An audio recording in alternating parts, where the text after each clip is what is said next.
So we're in full mount, right? We've established a dominant position, and we're going to be thinking about hitting a arm bar from the mount. Now, I like to use this version for my beginning students, kids, adults. We call it a chicken squat arm bar. I got this from my friend Jeremy Ariel down at Great Grappling in South Carolina. So I got to give credit to him on the chicken squat arm bar, but I did think it is a fantastic way to start helping us move our body and set ourselves up for this arm bar from the mount. So, turn it that way. So we're in the full mount position right here.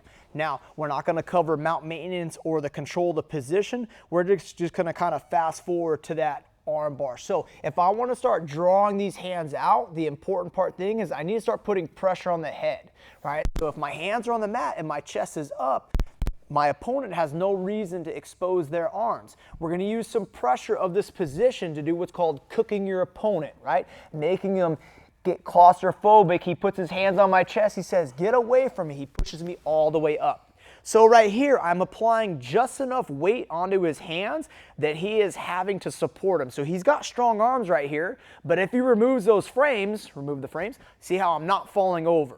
So I want to commit just enough weight to his arms that he has to stay here, but not enough that if he moves them, that I'm falling over and having to post, right? I want to maintain tension in my legs and my hips. Now, I want to isolate an arm. So I'm going to take one arm and I'm going to go over. One arm is going to go under. The reason why we do this, if I just grab onto an arm, he's going to retract it. He knows what's coming.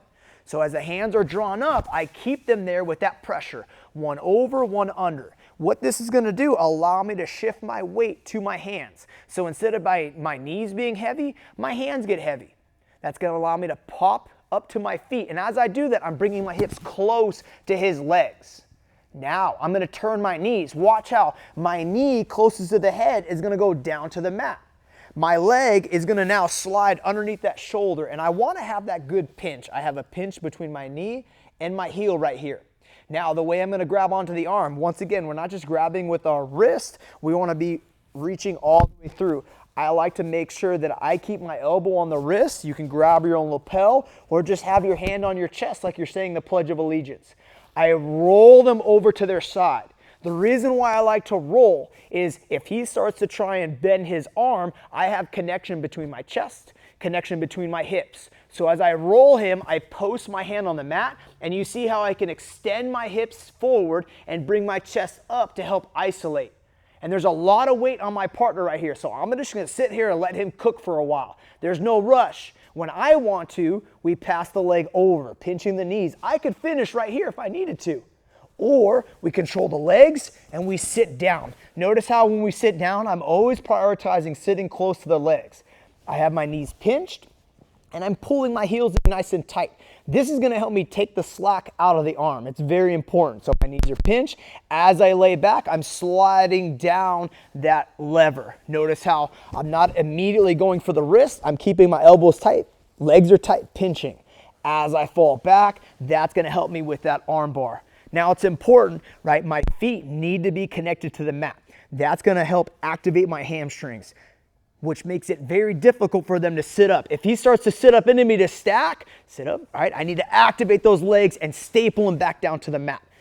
Controlling that arm, sliding all the way down to help us finish. As we get more comfortable with this drill, you can start to put some of these transitions together. So what I mean by is, we're in that heavy full mount, partner pushes up, one over, one under. I might start with a lot of space right here to get comfortable with that hop up and that turn, getting my legs nice and close. Wrapping the wrist, posting the hand. See how I'm rocking in to his side.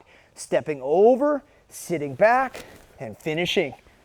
As we get more comfortable with the drill, right, we start to speed up a little bit. He frames out, one over, I get straight to that position, getting back, stepping over, sitting down, laying back.